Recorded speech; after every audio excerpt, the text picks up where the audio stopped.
মদিনাতে এক ছোট্ট ইহুদি বালক বিষ্ণু ইসলামের খেদমত করত। এটা সেটা এগিয়ে দিত। বিষ্ণু ইসলাম কোনো কাজ থাকলে তাকে অ্যাসাইন করতেন, অ্যাপয়েন্ট করতেন, দিতেন। কিন্তু অনেকদিন হয় ছেলেটা আসে না। বিষ্ণু খুঁজলেন ওই ইহুদি বালকটা কোথায়। সাহাবারা বলল, ইয়া রাসূলুল্লাহ, সে তো অসুস্থ। সে কি? সে তো অসুস্থ। সেই বুখারীর বর্ণনা শুনেই বিষ্ণু ইসলাম তার বাড়িতে গেলেন। কার বাড়িতে? ইহুদির বাড়ি। আমরা মনে করছি শুধু মুসলিম অসুস্থ হইলে ইহুদি দেখতে যাইতে হবে, এরকম আমরা ধারণা করে নিছি। না, অসুস্থ হলে সেবা শুশ্রূষা করা, দেখতে যাওয়া, এটা মুসলিম অমুসলিমের সাথে সম্পর্ক না। যে কোনো ধর্মের, যে কোনো বর্ণের, যে কোনো চিন্তার অসুস্থ হইলেই আপনার নেইবার এদিকে খ্রিস্টান যাবেন, এদিকে জুইশ যাবেন। ভিজিটিং সিক ফর অল, সবার জন্য এটা। বিষ্ণু ইসলাম গেলেন, যে তার পাশে, মাথার পাশে বসলেন। বসে তিনি বললেন, ইয়া গোলাম আসলিম, হে বালক, তুমি ইসলাম ধর্ম গ্রহণ করো। এতদিন খেদমত করছে, বলে নাই। অনেকদিন খেদমত করছে, একদিনও বলে নাই। একদিনও, আজকে বলতেছে। দেখেন, বিষ্ণু ইসলাম প্রপার টাইমিং এর অপেক্ষা করতেন সবকিছুর। আমরা অনেক সময় টাইমিং বুঝি না, কখন কি বলতে হয়, কখন কি করতে হয়, কতটুকু বলতে হয়, কোথায় যে থামতে হয়, এই কমন সেন্সটা অনেকের নাই। হ্যাঁ, আমি তো হিন্দুদেরকে পাইলে ইসলামের কথা বলিই না, আমি যে তুমি শাহাদা পড়ো, এটা কখনো বলি না। আমি ইসলামের বিউটি শুধু তুলে ধরি, যে এটা এমন, এটা এমন, কিন্তু তুমি শাহাদা পড়ো এটা বলি নাই। কত লোক যে আমার কাছে আসছে শাহাদা পড়ার জন্য, হিসাব নাই, হিসাব নাই। এখন তো পাবলিকলি করি না কিছু ইস্যুর কারণে, কারণ প্রপার টাইমিং লাগবে। এতদিন খেদমত করলো বিশ্বনবী, একদিনও তাকে শাহাদা পড়তে বলে নাই। আজকে বলতেছে প্রপার টাইমিং।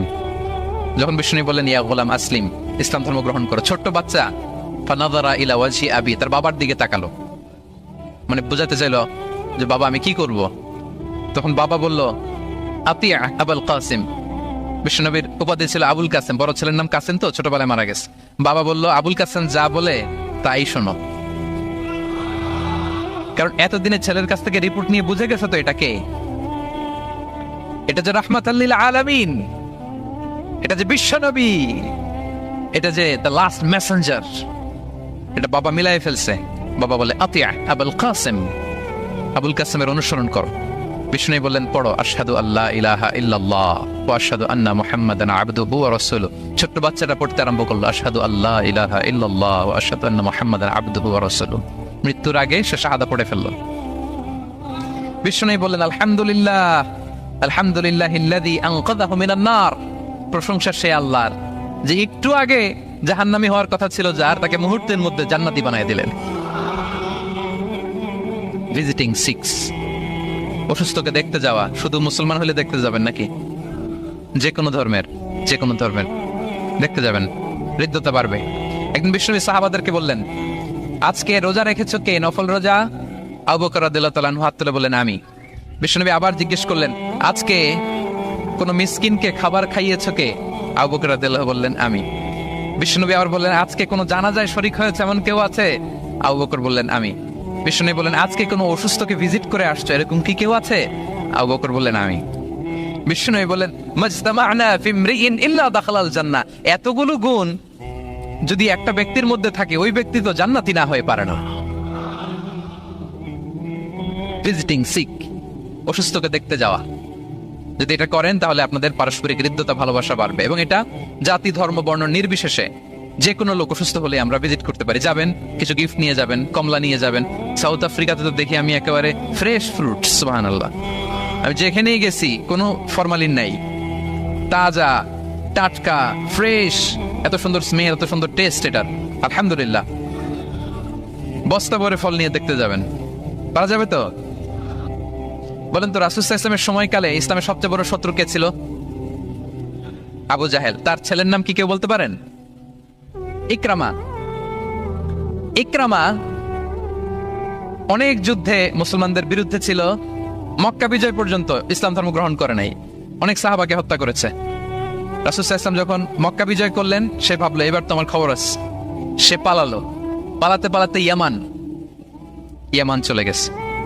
তখন এক মহিলা সাহাবী রাসূল সাল্লাল্লাহু আলাইহি ওয়াসাল্লামকে বললেন, ইয়া রাসূলুল্লাহ, আপনি যদি আমাকে অনুমতি দেন, আমি ইকরামাকে খুঁজে বের করব, আপনার কাছে নিয়ে আসবো। রাসূল সাল্লাল্লাহু আলাইহি ওয়াসাল্লাম বললেন, যাও, ইকরামাকে আমি আমান দিলাম, সিকিউরিটি দিলাম। এই মহিলা সাহাবী যে খুঁজে নিয়ে আসলো, ইকরামাকে কনভিন্স করলো। ইকরামা লজ্জিত হয়ে বিষ্ণু সাল্লাল্লাহু আলাইহি ওয়াসাল্লামের কাছে আসলো। কত বড় শত্রু! বিষ্ণু ইসলামের অনেক আত্মীয়কে হত্যা করেছে, সাহাবাদেরকে শহীদ করে দিয়েছে, আবু জাহেলের সন্তান। সে যখন লজ্জিত হয়ে উঠে চড়ে বিষ্ণু ইসলামের কাছে আসলো, বিষ্ণু ইসলাম তাকে দেখে প্রথম যে কথাটা বললেন সেটা হচ্ছে মারহাবান বির-রাকিবিল মুহাজির। মারহাবান বির-রাকিবিল মুহাজির মানে welcome to the riding migrant. সুবহানাল্লাহ। মানে হে ঘোড় সাওয়ার মাইগ্রেন্ট হিজরতকারী ইকরামা, তোমাকে ইসলামে সুস্বাগতম।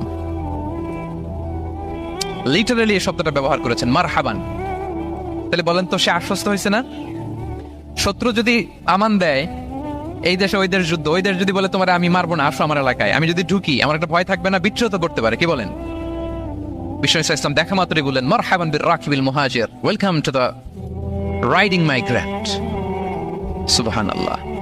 ওইখানেই দাঁড়িয়ে ইকরামা বলল আশহাদু আল্লা ইলাহা ইল্লাল্লাহ ওয়া আশহাদু আন্না মুহাম্মাদুর রাসূলুল্লাহ। শাহাদা পড়ে মুসলমান হয়ে গেল। তাহলে কারোর সাথে দেখা হলে তাকে ওয়েলকাম করতে হবে। আপনার মনে হতে পারে বিশেষ কারণে তাকে মারহাবান বলছে, এমনি হয়তো বিষ্ণু ইসলাম বলতো না ঘরে বাইরে, না, ইভেন ঘরে কাছের মানুষদেরকেও তিনি মারহাবা বলতেন। ইভেন ওনার মেয়ে ফাতেমা রাদিয়াল্লাহু তাআলা আনহা, নিজের মেয়ে, এর মারহাবা বলা দরকার আছে? ফাতেমা আসলে বলতো মারহাবা। সুবহানাল্লাহ। নাই আমাদের আয়েশা রাদিয়াল্লাহু তাআলা আনহা বর্ণনা করেন যে একবার আমাদের বাসায় ফাতেমা আসলো, নবীর মেয়ে, আর ফাতেমার হাঁটাটা ছিল নবীর হাঁটার মতো। আমি হাদিস বলে আবার বাংলা বেশি বললে সময় লেগে যাবে। ফাতেমার হাঁটা ছিল নবীর হাঁটার মতো। ফাতেমা যখন আসলো, ফাতেমাকে দেখে বিষ্ণু ইসলাম বললেন মারহাবান বিবনাতি, মারহাবান বিবনাতি, ওয়েলকাম টু মাই ডটার। হে আমার কন্যা ফাতেমা, তোমাকে ওয়েলকাম। আপনি আপনার মেয়েকে দেখে বলছেন কখনো? আপনার ছেলেকে বলেন, আপনার ওয়াইফকে বলেন মারহাবান, ওয়েলকাম, স্বাগতম? এমন হয় না যে আপনি রয়ে গেছেন কেপটাউনে, ভাবি বেড়াতে গেছে দেশে 2 মাসের জন্য, এরপর ভাবি আসলো, আপনি এয়ারপোর্টে ফুল নিয়ে দাঁড়িয়ে রইলেন, দেখা মাত্র কি বলবেন? Welcome to Cape Town. কি পারবেন না? ভাবিরা কিন্তু উপরতলায় বড্ড খুশি হয়ে যাচ্ছে, বলবেন। আবার ভাবিরাও অনেকদিন পরে আপনার হাজবেন্ডকে যখন পাবেন, আসবে, বলবেন ওয়েলকাম, তোমাকে সুস্বাগতম। পারা যাবে? রাসূল সাল্লাল্লাহু আলাইহি ওয়াসাল্লামের চাচাতো বোন, নাম উম্মে হানি, আবু তালেবের কন্যা। বিদায় মক্কা বিজয়ের সময় রাসূল সাল্লাল্লাহু আলাইহি ওয়াসাল্লাম মক্কায় গোসল করতেছিলেন এক বাসায়। ফাতেমা রাদিয়াল্লাহু তাআলা আনহা একটা পর্দা টেনে দিলেন, উনি পানি ঢালতেছেন, গোসল করেন। হঠাৎ কে যেন ঘরে ঢুকলো। বিষ্ণু সাল্লাল্লাহু আলাইহি ওয়াসাল্লাম বললেন কে? ওনার কাজিন চাচাতো বোন উম্মে হানি বলেন আমি উম্মে হানি। বিষ্ণু সাল্লাল্লাহু আলাইহি ওয়াসাল্লাম পর্দার এপাশ থেকে গোসল করতেছে, উনি বলতেছেন মারহাবান বি Umm Hani, welcome, welcome Umm Hani to my house. আল্লাহু আকবার। এবং ফরেন যত ডেলিগেশন আসতো, বিদেশি প্রতিনিধি, তাদের প্রত্যেককে বিষ্ণু সাল্লাল্লাহু আলাইহি ওয়াসাল্লাম বলতেন মারহাবান বিল কওম ও মারহাবান বিল ওয়াফদি গায়রা খাজায়া ওয়ালা নাদামা। যত ডেলিগেশন আসতো এদেরকে বলতেন welcome, welcome to Madina city, আসেন, ওয়েলকাম। তাহলে প্রিয় ভাইরা, আমাদের পারস্পরিক সম্পর্ক, হৃদ্যতা, ভালোবাসা বাড়ানোর 3 নম্বর ফর্মুলা হচ্ছে কেউ আমার বাসায় আসলে, কেউ আমার অফিসে আসলে, কেউ আমার সাথে দেখা করতে আসলে আমি তাকে ওয়েলকাম করবো। কি করবো? মনে থাকবে তো? কয়টা গেল? 1 নাম্বার কি ছিল?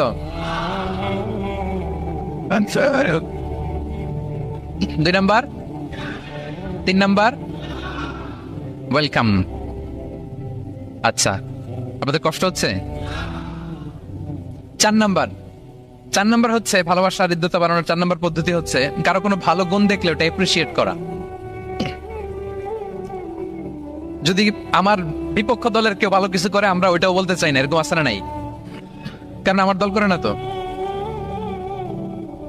বলতে চায় না, তাই না? কেন বলে না? আমার দল করে না। এদেরকে বলে দলান্ধ।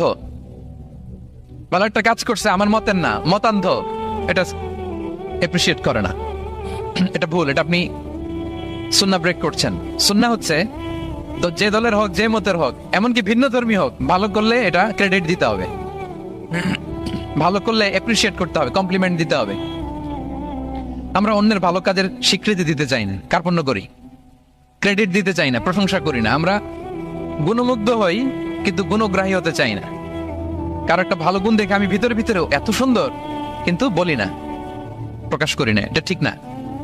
সুন্নাহ হচ্ছে কারো ভালো কোনো গুণ দেখলে এটা প্রকাশ করা, এপ্রিসিয়েট করা। কি করা? অ্যাপ্রিসিয়েট করা, কারো ভালো গুণ দেখলে অ্যাপ্রিসিয়েট করবেন যাতে সে উৎসাহিত হয়। বিষ্ণু ইসলাম করতেন। বিষ্ণু ইসলাম একবার এক হাদিসে 7 জন সাহাবীর 7টা গুণের কথা বলেছেন, মানে তাদেরকে অ্যাপ্রিসিয়েট করেছেন। এক হাদিসে 7 জন, কয়জন? তিনি বলেন আরহামু উম্মতি বি উম্মতি আবু বকর। আবু বকরের সামনে বলতেছে আমার এই উম্মতের মধ্যে সবচাইতে সফট হার্টেড পারসন হচ্ছে আবু বকর। নরম দিল, নরম দিল। কি দিল? বিষ্ণু ইসলাম যখন ইন্তেকাল করলেন ওনাকে খলিফা বানানো হলো। তো খলিফাই তো ইমাম মসজিদে নববীর। নামাজের সময় হয়েছে, উনি দাঁড়াইছেন। একামত হয়েছে, উনি কান্নার চোটে কেরাতি পড়তে পারে না। কেন? কারণ উনি ভাবতেছে কাইফা আকুমু মাকামা রাসূলিল্লাহ, আমি কিভাবে নবীর জায়গায় দাঁড়িয়ে ইমামতি করব। গতকাল তো এখানে নবী দাঁড়িয়ে ইমামতি করেছে, আমি নবীর জায়গায় ইমাম হবো কিভাবে? এই ভাবনা থেকে উনি কাঁদতে কাঁদতে ওনার তেলাওয়াতি শুনতো না, পিছনে কমপ্লেন আসছে পরে, ওনার তেলাওয়াত আমরা শুনতে পাই না। আরহামু উম্মতি বি উম্মতি আবু বকর। এরপর বিষ্ণু বললেন ওয়া আশাদ্দুহুম ফি আমরিল্লাহি উমর, আর আল্লাহর দ্বীন বাস্তবায়নে সবচাইতে কঠোর হচ্ছে ওমরে ফারুক। সবচাইতে কঠোর, সবচাইতে কঠোর। বিষ্ণু বলেন ওমর, তুমি যদি কোনো রাস্তা দিয়ে হাঁটো, শয়তান যদি দেখে, শয়তান ওই রাস্তা রেখে দিয়ে অন্য রাস্তা দিয়ে হাঁটে। আবার বিষ্ণু বলেন আমার পরে কোনো নবী নাই, লা নাবিয়্যা বা'দি ওয়ালা রাসূল, আমার পরে কোনো নবী নাই, রাসূলও নাই। তবে লাউ কানা বা'দি নাবিয়্যুন লাকানা উমর, আমার পরে নবী হওয়ার যোগ্যতা যদি কারো থাকে আমার সাহাবী ওমরের সেই যোগ্যতা আছে। প্রভু তুমি বলেছো রাসূল দেবে না, বলনি দেবে না ওমর, বলনি দেবে না হামজা তারিক, খালিদ বিজয় সমর। প্রভু তুমি বলেছো রাসূল দেবে না, বলনি দেবে না ওমর, বলনি দেবে না হামজা তারিক, খালিদ বিজয় সমর। প্রভু তুমি বলেছো রাসূল দেবে না। আল্লাহু আকবার। আল্লাহর জমিনে আল্লাহর দ্বীন বাস্তবায়নে সবচাইতে কঠোর হচ্ছেন ওমরে ফারুক। মুনাফিকরা থরথর করে কাঁপতো ওনার ভয়ে। আমাদের দেশে বাচ্চারা যদি না খায়, রাতের বেলা বাচ্চারা খেতে চায় না, তো মায়েরা ভয় দেখায় খায়, এই খাও নাহলে কিন্তু বিড়াল আসবে। কুকুর বললে খুব, আমার ছোট মেয়েটাও ভয় পায়, কুকুরের আওয়াজ শুনলে ভয় পায়। তো খেতে না চাইলে বলে এই কুকুর আসবে, কিন্তু কুকুর এটা করে না। বাচ্চাদেরকে খাওয়াতে গেলে যখন জ্বালাতন করে খেতে চায় না, মায়েরা কি বলে, এই ভূত আসবে, এই কুকুর আসবে। মদিনায় কি করতো জানেন? বাচ্চারা খেতে না চাইলে মায়েরা বলতো হা হুয়া ইয়াতি উমর, হা হুয়া ইয়াতি উমর, তাড়াতাড়ি খাও, এই যে ওমর আসতেছে, ওমর। What a personality. ওয়া আশাদ্দুহুম ফি আমরিল্লাহি উমর, আল্লাহর দ্বীন বাস্তবায়নে সবচেয়ে কঠোর ছিলেন ওমর রাদিয়াল্লাহু তাআলা আনহু। ওয়া আসদাকুহুম হায়াআন উসমান, আর সবচেয়ে লজ্জাশীল ছিল আমার সাহাবীর মধ্যে কে? উনি এত লজ্জাশীল ছিলেন, ওনাকে দেখে ফেরেশতারা লজ্জা পেয়ে যেত। আল্লাহ আল্লাহ, এত লজ্জাশীল, ফেরেশতারা লজ্জা পেয়ে যেত। ওয়া আকরাউহুম লিকিতাবিল্লাহি উবাই ইবনে কাব, আল্লাহর কিতাব সবচাইতে বিশুদ্ধ করে তেলাওয়াত করতে পারতো উবাই ইবনে কাব রাদিয়াল্লাহু তাআলা আনহু। এই মোবাইলটা বন্ধ করতে হবে, ওই যে সবচাইতে চমৎকার করে কোরআন তেলাওয়াত করতে পারতো বিশুদ্ধভাবে কারীদের মতো করে কে? উবাই ইবনে কাব। ও আফরাদুহুম যায়েদ ইবনে সাবিত, ফারায়েজের বিধিবিধান, মানে বাবা মারা গেলে সন্তান যে ওয়ারিস হয়, দ্য ল অফ ইনহেরিটেন্স, এইটার ব্যাপারে এক্সপার্ট সাহাবী হচ্ছে যায়েদ ইবনে সাবিত রাদিয়াল্লাহু তাআলা আনহু। ওয়া আ'লামুহুম বিল হালালি ওয়াল হারামি মুআয ইবনে জাবাল, আর আমার সাহাবাদের মধ্যে হালাল হারামের স্পেশালিস্ট হচ্ছে মুআয ইবনে জাবাল। ওয়া ইন্না লিকুল্লি উম্মাতিন আমিন ওয়া আমিনু হাযিহিল উম্মতি আবু উবাইদা ইবনুল জাররাহ, সব উম্মতের মধ্যে একজন বিশ্বস্ত গার্ডিয়ান থাকে, আমার উম্মতের মধ্যে বিশ্বস্ত গার্ডিয়ান সাহাবীর নাম হচ্ছে আবু উবাইদা ইবনে জাররাহ। সুবহানাল্লাহ পড়ে। আচ্ছা, ওই সাহাবীদের সামনে দাঁড়িয়ে বিশ্বনবী যখন এই অ্যাপ্রিসিয়েশন দিচ্ছে, বলেন তো সাহাবীদের কেমন লাগতেছে? কেমন লাগতেছে? আল্লাহ, অ্যাপ্রিসিয়েশন দিচ্ছে তো এলাকার মেয়র, তাই না? এমপি, প্রেসিডেন্ট, খোদ বিশ্বনবী, খোদ। দেখেন, উনি চাইলে না বললেও পারতেন, তাদেরকে ইন্সপায়ার করার জন্য, তাশজিআন, তাদের প্রশংসা করেছেন, অ্যাপ্রিসিয়েশন। দেখতেছে যে আবু বকর খুব নরম দিল, তিনি বললেন।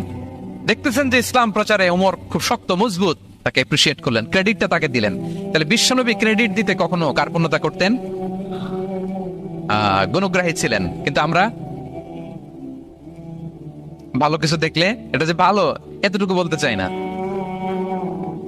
এরকম করবেন আর না, এরকম করবেন না। সাহাবীদের মধ্যে সবচেয়ে সুরেলা গলার সাহাবী ছিলেন আবু মুসা আল-আশআরী রাদিয়াল্লাহু তাআলা আনহু। একদিন তিনি আবু মুসাকে বলেন, আবু মুসা, তুমি যে রাতে তেলাওয়াত করো আমি কিন্তু শুনি। ইয়া রাসূলুল্লাহ, আপনি কি করে শুনেন? আমার বাড়ি কই, আপনি থাকেন কই? বলছে, গত রাতে তুমি সূরা কাহাফ তেলাওয়াত করছো না? বলছে, জি করছি তো। আপনি কিভাবে শুনলেন? বলতেছে, তোমার ঘরের পাশ দিয়ে যাচ্ছিলাম, এত সুন্দর করে তুমি তেলাওয়াত করতেছো আবু মুসা। লাকাদ উতিতা মিজমারান মিন মাযামিরি আলি দাউদ। আল্লাহ তাআলা দাউদ আলাইহিস সালামের গলায় যে সুরের ঝংকার দিয়েছেন, আমার সাহাবীদের মধ্যে আল্লাহ তোমার গলায় ওই সুরের ঝংকার ঢুকাইয়া দিয়েছে। বলেন, বিশ্বনবীর কাছ থেকে যখন উনি এটা শুনছেন ওনার কেমন লাগছিল? হ্যাঁ, how does he feel that time?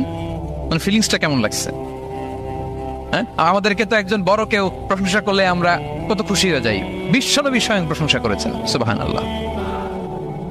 দেখেন প্রিয় ভাইরা, বিশ্বনবী সাল্লাল্লাহু আলাইহি ওয়াসাল্লাম শুধু মুমিনদেরকে, মুসলিমদেরকে যদি এটা করতেন তাহলে একটা কথা ছিল, পানি পানি থাক, 1 ঘন্টার জন্য একটু কষ্ট করতে হবে।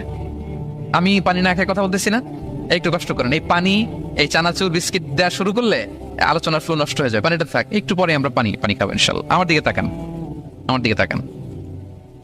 ওই যে আরেকজন দায়িত্ব পালন করতেছে মোবাইল নিয়ে, আমার দিকে তাকান। আমরা তো আমার দলের বাইরে কেউ ভালো কিছু করলে বলি না। বিশ্বনবী সাল্লাল্লাহু আলাইহি ওয়াসাল্লাম ইহুদির প্রশংসা করেছেন। আপনি আছেন কই মিয়া? ইহুদি উহুদের যুদ্ধে বিশ্বনবী সাল্লাল্লাহু আলাইহি ওয়াসাল্লামের সাথে মদিনার যে ইহুদিরা, তাদের কন্ট্রাক্ট ছিল মদিনা কেউ অ্যাটাক করলে সবাই মিলে মদিনাকে রক্ষা করবে। কিন্তু কুরাইশরা আক্রমণ করলো, এখন আর কেউ বেরোয় না। বনু কাইনুকা, বনু নযীর, বনু কুরাইজা কেউ আর যায় না, কেউ যায় না। বিশ্বনবী কি করবেন? নিজেই বেরোলেন সাহাবাদেরকে নিয়ে। মাঝপথে আবার মুনাফিকরা ফিরে গেল, কোনো ইহুদি যায় নাই, কথা রাখে নাই, একজন ইহুদি ছাড়া। তার নাম মুখাইরিক। তার নাম কি? মুখাইরিক। অন্য ইহুদিদেরকে বলতেছে, এই ইহুদিরা, তোমরা না মুহাম্মাদের সাথে চুক্তি করেছো মদিনায় অ্যাটাক হলে সবাই মদিনাকে সেভ করবা, তোমরা যাও আর না যাও, আমি যাবো, আমি আমার কথা রাখবো, আমার কথার দাম আছে। এবং সে বললো, আমি যদি এই যুদ্ধে নিহত হই আমার সম্পদের মালিক হয়ে যাবে মুহাম্মদ, আমার কোনো ছেলে মেয়ে পাবে না। মুখাইরিক বীর দর্পে ঘোড়া হাঁকিয়ে উহুদের ময়দানে যুদ্ধে গেল মুহাম্মদ সাল্লাল্লাহু আলাইহি ওয়াসাল্লামের পক্ষে, কুরাইশদের বিপক্ষে। বীর দর্পে যুদ্ধ করতে করতে সে নিহত হলো। যুদ্ধ শেষে শহীদ সাহাবাদের লাশ যখন বিষ্ণু ইসা ইসলামের সাথে আনা হলো, কাছে আনা হলো, মুখাইরিকের লাশও আনা হলো। মুখাইরিক তো মুমিন ছিল না, কি ছিল? সাহাবারা বলে, রাসূলুল্লাহ, মুখাইরিক আপনার পক্ষে লড়াই করে নিহত হয়েছে। বিষ্ণু ইসা ইসলাম অনেকক্ষণ মুখাইরিকের দিকে তাকিয়ে রইলেন আর বললেন, মুখাইরিক খায়রু ইয়াহুদ, Mukhayriq is the best of the Jewish. ইহুদিদের মধ্যে সর্বশ্রেষ্ঠ জুইশ হচ্ছে মুখাইরিক। পড়েন আল্লাহু আকবার। Appreciation, giving credit to others. Mukhayriq হচ্ছে the best of the Jewish, জুইশদের মধ্যে সবচেয়ে শ্রেষ্ঠ মানুষ হচ্ছে মুখাইরিক। সে কথা রেখেছে। চিন্তা করেন, অমুসলিম, ইহুদি, তারপরেও তার যে ভালো গুণ এটা স্বীকার করতে বিশ্বনবী কার্পণ্যবোধ করেন, ক্রেডিট দিতে কোনো দেরি করেন? তাহলে এই যে অ্যাডমায়ার করি না আমরা, কাউকে প্রেজ করি না, প্রশংসা করি না, এটা বাজে অভ্যাস। এটা থেকে আমাদের বেরিয়ে আসতে, ভালো করলে ভালোকে ভালো বলবেন, সাদাকে কালোকে, ভালোকে মন্দকে বলবেন, অ্যাপ্রিসিয়েট করবেন। আপনার ছেলে একটা ভালো কাজ করেছে, অ্যাপ্রিসিয়েট করেন, বলেন যে মাশাআল্লাহ তুমি সুন্দর কাজ করছো। একটা সূরা মুখস্থ করছে, ঠিক আছে তোমাকে বাইরে আউটিং এ নিয়ে যাবো, ওখানে আমরা ডাইনিং করবো। ভাবি সুন্দর করে একটা কিছু রান্না করছে, অ্যাপ্রিসিয়েট করবেন। আজকে কি সব ভাবির পক্ষে হয়ে যাচ্ছে নাকি ভাবিদের পক্ষে? ঘুরে ফিরে ভাবিদের পক্ষে চলে যাচ্ছে কথাবার্তা বেশি। এটা বাস্তবতা। আপনার স্ত্রী যদি আপনার জন্য ভালো কিছু রান্না করে, ভালো লাগলে আপনি বলবেন যে খুব ভালো হয়েছে আজকের রান্নাটা। অনেকে আছে যে তার ওয়াইফ অনেক চমৎকার করে রান্না করছে কিন্তু সে কোনোদিন মুখ খুলে কিছু বলে না, এরকম আছে না নাই? এমনটা করবেন না। এবং অনেক হাজবেন্ড হয়তো স্ত্রীর জন্য অনেক কিছু করে, গিফট এনে দেয়, অনেক স্ট্রাগল করে, অনেক কিছু করে, কিন্তু স্ত্রী মুখ ফুটে হাজবেন্ডকে বলে না। এটা বলবেন, মুখ ফুটে বলবেন আজকে থেকে, এপ্রিসিয়েট করবেন, ভালো দেখলে এটা ভালো বলবেন, ক্রেডিট দিবেন। আমার ক্যাপটাউনের ভাইরা, পারা যাবে? কয়টা গেল? 1 নম্বরে 2 নম্বরে মুচকি হাসি, 3 নম্বরে, 4 নম্বরে অ্যাপ্রিসিয়েশন। আচ্ছা, 5 নাম্বার হচ্ছে কল্যাণ কামনা করা, অন্যের ওয়েল উইশিং, অন্যের কল্যাণ কামনা করা সব সময়, থাকলেও, সামনে থাকলেও না থাকলেও কল্যাণ কামনা করা। অনেকে সামনে সামনে অনেক ভালো, ভাই আপনি যে কত ভালো মানুষ, আপনার ছাড়া আমার চলেই না, আপনি মানে অনেক ভালো, এই এলাকায় আপনার মতো ভালো মানুষ আর নাই। মানে সামনে আপনি অনেক ভালো, আপনি দাতা, আপনি সমাজসেবক, আপনি শ্রেষ্ঠ মানুষ, কিন্তু দূরে চলে গেলে আর নাই, তার বদনাম, তার ব্যাপারে অন্যদের কান ভারী করে, আরে উনি তো এমন একটা লোক, বুঝছেন, কি আর বলবো, বইলে আর লাভ নাই, পারি না ভাই ওনার সাথে আর পারা যায় না, এরকম আছে না নাই? তার মানে সামনে সামনে খুব আপনি ভালো ভালো বললেন, কিন্তু সে যখন অনুপস্থিত তখন না। এটা তো শুভকামনা হয় না, এটা হয়েছে মুমিনদের শুভকামনা উপস্থিত অবস্থাতেও অনুপস্থিত অবস্থাতেও। আলহামদুলিল্লাহ বলেন। এই জন্য বিষ্ণু বলেন দ্বীন ও আন-নাসিহা, দিন হচ্ছে আন-নাসিহা মানে কল্যাণ কামিতা, দিন মানে কল্যাণ কামিতা, সবার জন্য আপনি গুড উইশ করবেন, কল্যাণ কামনা করবেন, ওয়েল উইশিং করবেন, শুভকামনা জানাবেন, সামনে থাকলেও দূরে থাকলেও। বিষ্ণু সাল্লাল্লাহু আলাইহি ওয়াসাল্লাম বলেন লিল মুমিনি আলাল মুমিনি সিত্তু খিসাল, এক মুমিনের উপর আরেক মুমিনের 6টা দায়িত্ব, এর মধ্যে একটা হচ্ছে ওয়া ইয়ানসাহু লাহু ইযা গাবা আও শাহিদা, সে তার শুভকামনা করবে, উপস্থিত থাকলেও করবে, অনুপস্থিত থাকলেও করবে। সুবহানাল্লাহ পড়েন। সামনেও যেমনি করবেন, দূরে গেলেও করবেন। অন্যের জন্য শুভকামনা করলে এটা ফিরে নিজের দিকে আসে, এটা খেয়াল রাখেন। এটা একটা লাইফ হ্যাকস শেয়ার করতেছি, আজীবন কাজে লাগবে। অন্যের জন্য যেটাই ভালো কামনা করবেন এটা ঘুরে আপনার দিকে আসবে। অনেকে বলে হুজুর ওর জন্য দোয়া করে আমার কি লাভ? নিজের জন্য আল্লাহ আমারে মাফ করে দাও, আল্লাহ আমারে সমৃদ্ধি দাও, আল্লাহ আমার বেতন বাড়াও, আল্লাহ আমার ব্যবসায় বরকত দাও, আল্লাহ আমার ছেলেরা হাফেজ বানাও, আল্লাহ আমার বউ, আল্লাহ আমার মেয়ে, আল্লাহ আমার আমার আমার সব আমার ভালো আপনি চাচ্ছেন নিজের জন্য, অন্যদের জন্যও চান। আল্লাহ আমার সব ভাইদেরকে মাফ করো, আল্লাহ আল্লাহ আমার গোটা মুসলিম উম্মাকে তুমি বরকত দাও, কল্যাণ দাও, নেতৃত্বে আসার তৌফিক দাও, আল্লাহ সবাইকে সুস্বাস্থ্য দাও। এটা ফিরে আপনার দিকে আসবে।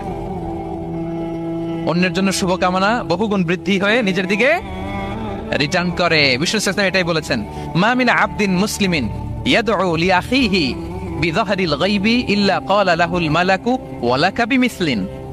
কেউ যদি তার ভাইয়ের অনুপস্থিতিতে তার ভাইয়ের জন্য দোয়া করে, ফেরেশতারা ওই দোয়াটা তার জন্য আগে আগে করে। আল্লাহ, তাহলে অন্যের জন্য শুভকামনা করলে, দোয়া করলে লাভ না লস? ধরেন আমি মোশাররফ ভাইয়ের জন্য দোয়া করলাম যে আল্লাহ মোশাররফ ভাইকে তুমি সুস্থ করে দাও, তখন ফেরেশতারা বলে আল্লাহ যিনি দোয়া করতেছে তার যদি কোনো রোগ বালাই থাকে আগে তারে সুস্থ করে দাও। ধরেন আমি বেলায়েত ভাইয়ের জন্য দোয়া করতেছি, আল্লাহ বেলায়েত ভাইয়ের এই সমস্যা আল্লাহ তুমি দূর করে দাও, ফেরেশতারা বলবে আল্লাহ যিনি দোয়া করতেছে তার যদি এই সমস্যা থাকে আগে তারে এটা দূর করে দাও। ধরেন আমি দোয়া করলাম আল্লাহ আমার এই ভাই, আল্লাহ সে গরিব, তার অর্থের বড্ড অভাব, দারিদ্রতা, আল্লাহ তুমি আমার ভাইয়ের দারিদ্রতা দূর করো। ফেরেশতারা বলে ওয়ালাকা বিমিসলিন, তোমার জন্য এটা, মানে আল্লাহ যিনি দোয়া করতেছে তার যদি অর্থের প্রয়োজন থাকে আগে তার দারিদ্রতা দূর করে দাও। তাহলে বলেন তো অন্যের জন্য দোয়া করলে লাভ না লস? অন্যের জন্য ভালো দোয়া করলে এটা নিজের দিকে আসে। কিসের দিকে আসে? আল্লাহু আকবার। বিষ্ণু সাল্লাল্লাহু আলাইহি ওয়াসাল্লামের চেহারা মোবারকের মধ্যে সব সময় মুচকি হাসির একটা রেশ তো ওনার ঠোঁটে লেগেই থাকতো। সাহাবী আব্দুল্লাহ ইবনে হারিস রাদিয়াল্লাহু তাআলা আনহু বর্ণনা করেন, তিনি বলেন মা রাআইতু আহাদান আকসারা তাবাসসুমান মিন রাসূলিল্লাহি সাল্লাল্লাহু আলাইহি ওয়াসাল্লাম। তিনি বলেন আমি আমার জীবদ্দশায়, আমার জীবনে রাসূল সাল্লাল্লাহু আলাইহি ওয়াসাল্লামের চেয়ে বেশি কাউকে মুচকি হাসি অবস্থায় থাকতে দেখি নাই। সব সময় মুচকি হাসি, একটা স্মাইলিং ফেস থাকবেন নাকি গোমরা মুখ থাকবেন? হ্যাঁ, কি করবেন? মুচকি হাসি। এবং আপনি আপনার ভাইয়ের দিকে তাকিয়ে মুচকি হাসি যদি দেন, বিষ্ণু সাল্লাল্লাহু আলাইহি ওয়াসাল্লাম বলেন তাবাসসুমুকা ফি ওয়াজহি আখিকা সাদাকা, your smile to your brother it's a charity. তুমি তোমার ভাইয়ের দিকে তাকিয়ে যে মুচকি হাসি দাও, এটা দিলেও সাদাকার সওয়াব হয়ে যায়। আপনি দিলেন হাসি, আমলনামায় যুক্ত হলো কি? সাদাকা। এবং বিষ্ণু সাল্লাল্লাহু আলাইহি ওয়াসাল্লাম বলেছেন তুমি কোনো কাজকে লা তাহকিরান্না মিনাল মা'রুফি শাইআ, কোনো কাজকে ছোট করে দেখবে না, কোনো নেক আমলকে। যদিও তুমি তোমার ভাইয়ের চেহারার দিকে মুচকি হাসি দিয়ে তাকাও, এটাও সাদকা দেওয়ার সওয়াব। তাহলে আমরা কারোর সাথে যখন কথা বলবো, দেখা হবে, আমরা একটা স্মাইলিং ফেসে থাকবো, গোমরা মুখে থাকবো না। কি বলেন, পারা যাবে? সব সময় স্মাইলিং ফেস, মুচকি হাসি।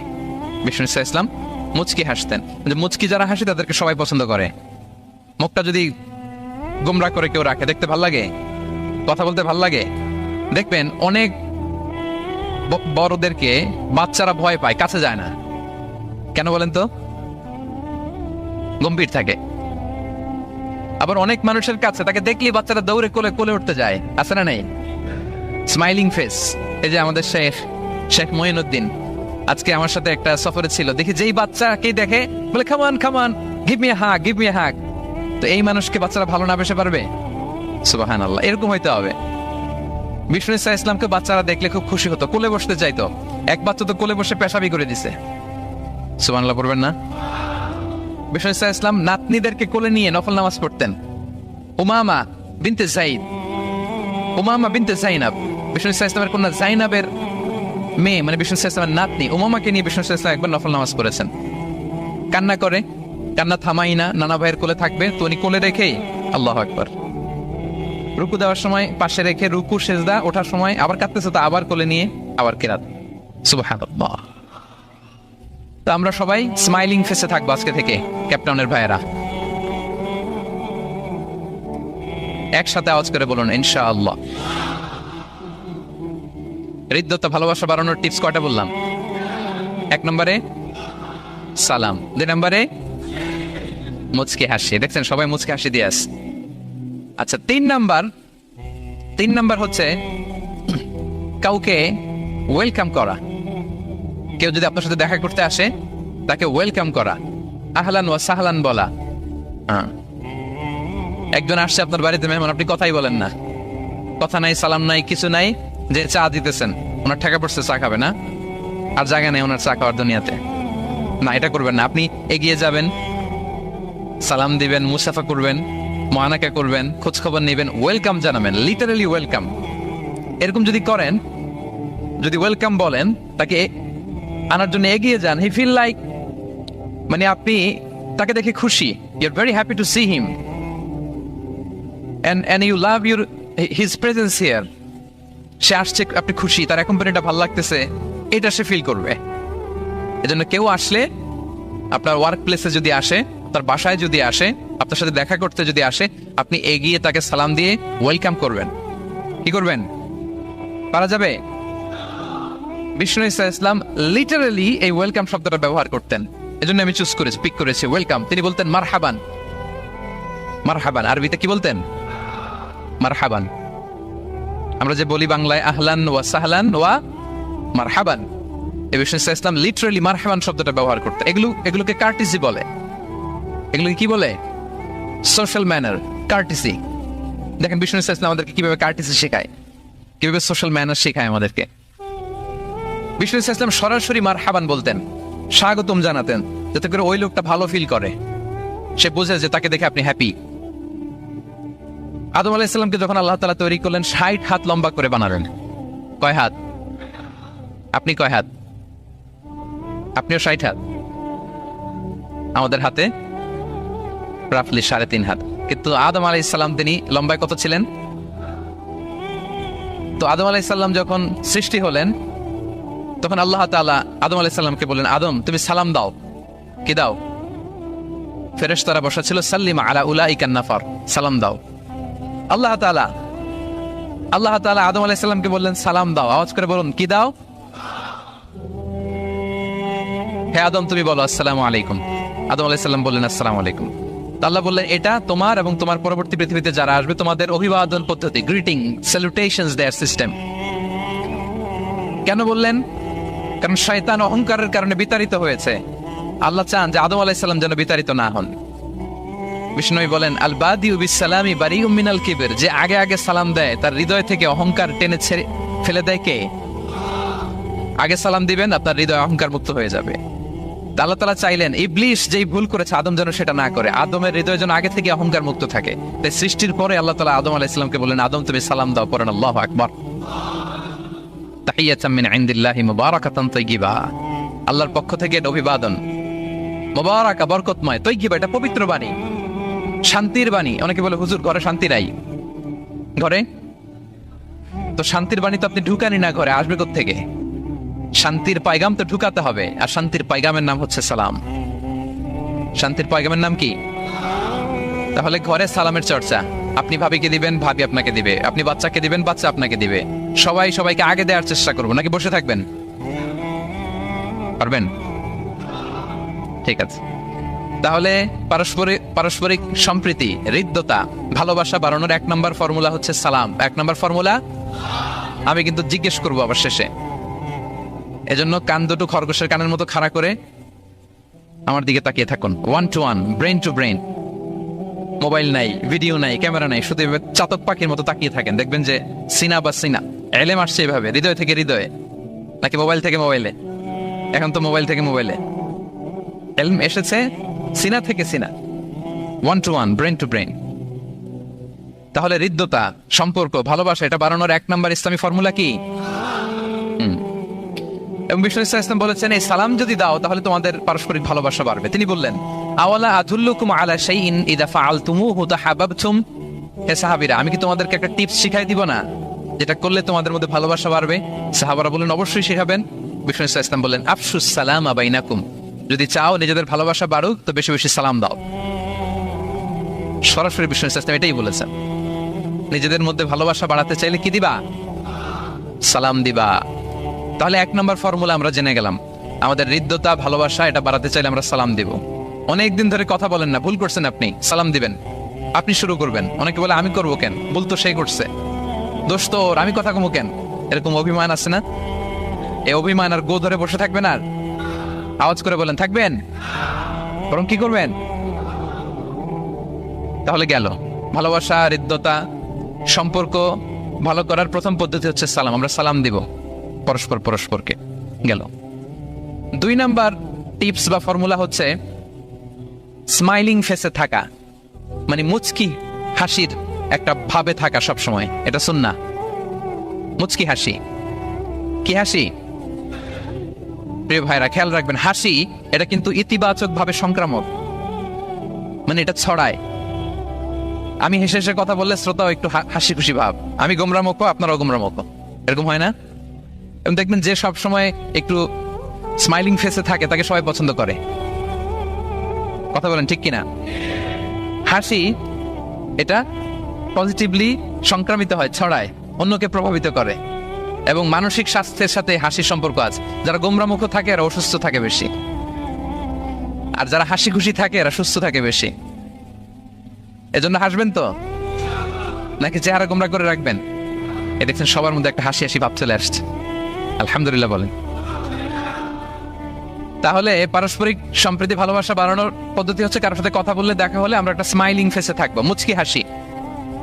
হাসি 3 ধরনের আমার ক্যাপটাউনের ভাইরা। কয় ধরনের? একটা হচ্ছে কাহকাহা, অট্ট হাসি, এটা জায়েজ নাই। এই যে আমরা ছোটবেলায় আলিফ লালার মধ্যে, এই আলিফ লালার দত্ত হা হা হা হা করে একটা হাসি দিত না? এই হা হা হা করে এই হাসি দেয়া যাবে, নিষেধ। উদাহরণ দেওয়ার জন্য আমি বললাম আর কি। আচ্ছা, আরেকটা হচ্ছে আদ্দেহেক। আদ্দেহেক মানে স্বাভাবিক হাসি, একটু দাঁত দেখা যায়, এটা জায়েজ, এটা দেয়া যাবে। সবচেয়ে ভালো এন্ড রেকমেন্ডেড এন্ড সুন্নাহ হচ্ছে তাবাসসুম, মুচকি হাসি।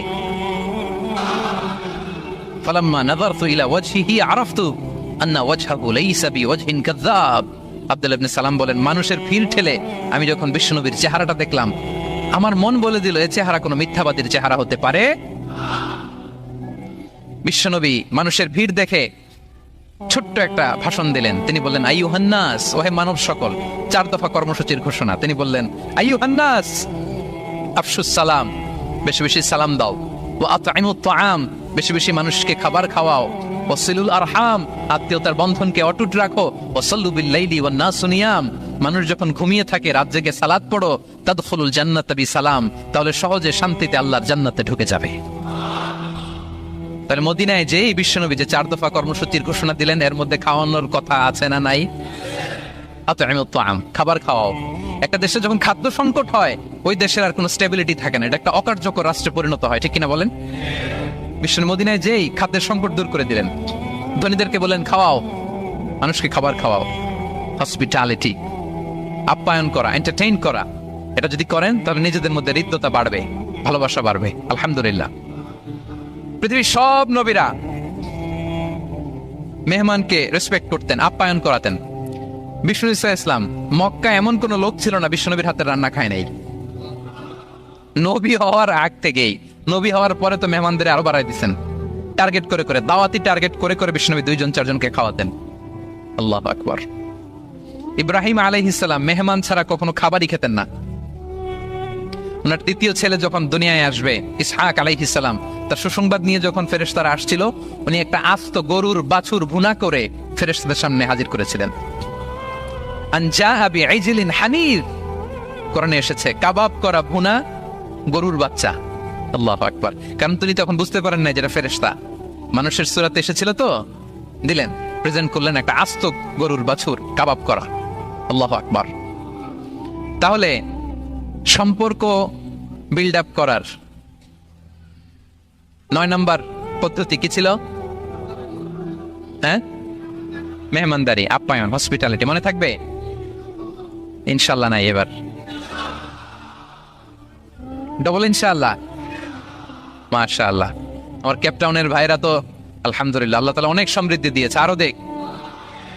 কৃপণতা করবেন না, কৃপণদের আল্লাহ পছন্দ করে না, কৃপণদের আল্লাহ পছন্দ করে না। হাত উজাড় করে দিবেন, উপর থেকে উজাড় করে আপনাকে দিবে কে? হসপিটালিটি, মেহমানদারি করা, হৃদ্যতা বাড়ে। কয়টা গেল? বাকি রইল কয়টা? 10 নম্বর। 10 নম্বর হচ্ছে রিকনসিলিয়েশন, সেটেলমেন্ট, মিলিয়ে দেয়া, যেটা দিয়ে আয়াত শুরু করেছি। দুইজন ঝগড়া লাগছে, দূর থেকে লাগাই দিব আমরা, নাকি? অনেকে কিন্তু দূর থেকে মজা নেয়, ওই যে এটা লাগছে দুইটা আরো লাগুক, আরেকটু হাতাহাতি, ঘুষাঘুষি, কিলাকিলি, মারামারি, মামলা হামলা, আছে না নাই? দূর থেকে অনেকে কি নেয়? মজা নেয়। এটা মুনাফিকের আলামত, এটা করবেন না। বরং আপনি মিলিয়ে দেওয়ার চেষ্টা করবেন। কয়েকটা জায়গায় মিথ্যা বলাও জায়েজ আছে, এর মধ্যে একটা হচ্ছে মিলায়া দেয়া। একদিন বললেন, ভাই উনি তো আপনার ব্যাপারে খুব চমৎকার একটা কথা বললো। আমার ব্যাপারে? এই লোক কি বলছে, কি বলেন তো, কি বললো, কি বল? তো আপনি বলেন, আরে এই তো উনি তো বলতেছে আপনি নাকি এরকম খুব ভালো, এই সেই। সে তো খুশিতে বাকবাকো। বা আমি তো এতদিন এটারে খারাপ মনে করছিলাম, এত ঝগড়াঝাটি, আর বাইরে বাইরে আমার প্রশংসা করে, আলহামদুলিল্লাহ ভালো, দেখি কি হয়। ওরে যে আবার একদিন বললেন, আরে ভাই ওনার সাথে দেখা, কথা প্রসঙ্গে তো আপনার ব্যাপারে বলতে যে বললো আপনি নাকি এরকম করছিলেন, ভালো একটা কাজ। সে অবাক হয়ে যাবে, দেখবেন যে এরপরে দুইজনের যখন রাস্তায় দেখা হয়ে গেছে, একে অপরকে সালাম দিয়ে ফেলতেছে, মুসাফা করে ফেলতেছে, কথা বলতেছে, কোন একটা ইস্যু ধরে তারা মিলে যাওয়ার চেষ্টা করতেছে। কারণ দুইজনের মধ্যে হৃদয়তা আগে থেকেই তো, হৃদয়টা কোল ডাউন হয়ে আছে, ঠিক কিনা বলেন? আর এই মধ্যস্থতা করেছেন কে? আপনি আপনি আপনি মধ্যস্থতা করছেন। রিকনসিলিয়েশন, মিলায়ে দিবেন। তাহলে ঝগড়া লাগলে আজকে থেকে আমরা কি করব? মিলায়ে দিব, সেটেলমেন্ট করে দিব। আল্লাহ বলেন, ফাত্তাকুল্লাহ ওয়া আসলিহু যাতা বাইনিকুম, আল্লাহরে ভয় করো, আর নিজেদের মধ্যে বিবাদ বিরোধ হলে এটার উস্কে দিও না, মিলিয়ে দাও। কি করো? মিলিয়ে দাও। একটা অত্যন্ত জরুরি হাদিস বলছি, মনোযোগ দিয়ে শুনুন, এটা বলে শেষ করব। বিষ্ণু ইসলাম একবার সাহাবাদেরকে বলেন, আলা উখবিরুকুম বিআফদাল মিন দারাজাতি সিয়ামি ওয়াস সালাতি ওয়াস সাদাকা। সাহাবাদেরকে বলেন, ও সাহাবারা, নামাজের চেয়েও, রোজার চেয়েও, দান খয়রাতের চেয়েও একটা বড় ইবাদত আছে, এটা কি আমি কি তোমাদের বলবো না? সাহাবারা তো অবাক, নামাজের চেয়েও বড় ইবাদত, রোজার চেয়েও বড়, দানের চেয়েও বড়? ক্বালু বালা ইয়া রাসূলুল্লাহ। সাহাবারা বললেন, অবশ্যই হে নবী, হ্যাঁ আপনি বলেন সেটা কি? বিষ্ণু ইসলাম বললেন, ইসলাহু যাতিল বাইন, বিবাদমান দুই গ্রুপকে মাঝখান দিয়ে যে মিলিয়ে দেয়। নামাজের চেয়েও বড়, রোজার চেয়েও, সাদাকার চেয়েও বড়, মিলায় দেওয়া। আমরা মনে করি সেজদা দিতে দিতে কপালে দাগ ফেলে দিছি, এটাই তো বড় ইবাদত। এটা তো নিঃসন্দেহে বড় ইবাদত। আমরা মনে করি হজ করতে করতে শেষ করে ফেলতেছি, এটাই বড় ইবাদত। জিকির করতে করতে আমরা দিন রাত এক করে ফেলতেছি, এগুলো তো নিঃসন্দেহে ইবাদত। কিন্তু দুই ভাই, বিবাদমান দুই গ্রুপের মধ্যে আপনি যদি মিলিয়ে দেন, এগুলো নফল রোজা, নফল দান, নফল সালাতের চেয়েও বেশি সওয়াবের কাজ করেন। সুবহানাল্লাহ। তাহলে এখন পকেটে যদি দুই গ্রুপকে লাগতে দেখেন, কি করবেন?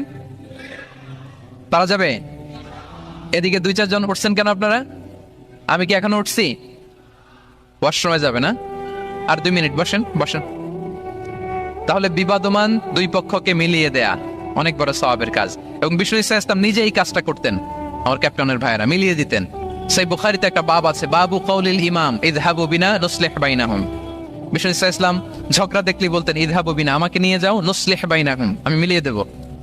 কোবাপল্লীতে একবার দুই সাহাবীদের গ্রুপ ঝগড়া লাগছে, দুই সাহাবীদের গ্রুপ ঝগড়া লাগছে কোবাপল্লীতে। বিষ্ণু ইসা ইসলাম বললেন কোথায় ঝগড়া? কয় কোবায়। বিষ্ণু বলেন ইযহাবু বিনা, ঝামেলা কি, আমারে নিয়ে যাও, নুসলিহ বাইনাহুম, আমি মিলাই দিব। সুবহানাল্লাহ। হি ওয়াজ এ ভেরি গুড মিডিয়েটর। মধ্যস্থতা করতেন পারতেন চমৎকার বিশ্বনবী। বিবাদমান দুই পক্ষকে মিলিয়ে দিতেন। আউস খাজরাজের 100 বছরের যুদ্ধ বিশ্বনবী মিলাই দিয়েছেন। সুবহানাল্লাহ পড়ে। পৃথিবীতে ভ্রাতৃত্ব, ব্রাদারহুড, এটা অনেক ধরনের। এক নম্বর ভ্রাতৃত্ব হচ্ছে আল উখুয়া আল ইনসানিয়া, মানবিক দিক থেকে ভাই। যারাই মানুষ তারাই ভাই, কারণ আমাদের আদি পিতার নাম, আদিমাতা Adam and Eve. We came from the very same source, same origin. একটা জায়গা থেকে আসছে। সবার বাপ যদি একজন হয়, সবার মা যদি একজন হয়, তো আমরা সবাই কি? সুবহানাল্লাহ পড়বেন না? তাহলে ভ্রাতৃত্বের একটা রূপ হচ্ছে আল উখুয়া আল ইনসানিয়া, মানবিক দিক থেকে ভাই। সেই হিসেবে হিন্দু আমার ভাই, খ্রিস্টানও আমার ভাই, বৌদ্ধ আমার ভাই, নাস্তিক আস্তিক সবাই আমার ভাই। এটা হলো ভ্রাতৃত্বের একটা ধরন। ভ্রাতৃত্বের আরেকটা ধরন হচ্ছে আল উখুয়া আন নাসাবিয়া, বংশীয় ভাই, বংশের সম্পর্ক বা রক্তের সম্পর্ক। যেমন আমার চাচাতো ভাই, খালাতো ভাই, আরো ক্লোজে গেলে আমার আপন ভাই, মায়ের পেটের ভাই।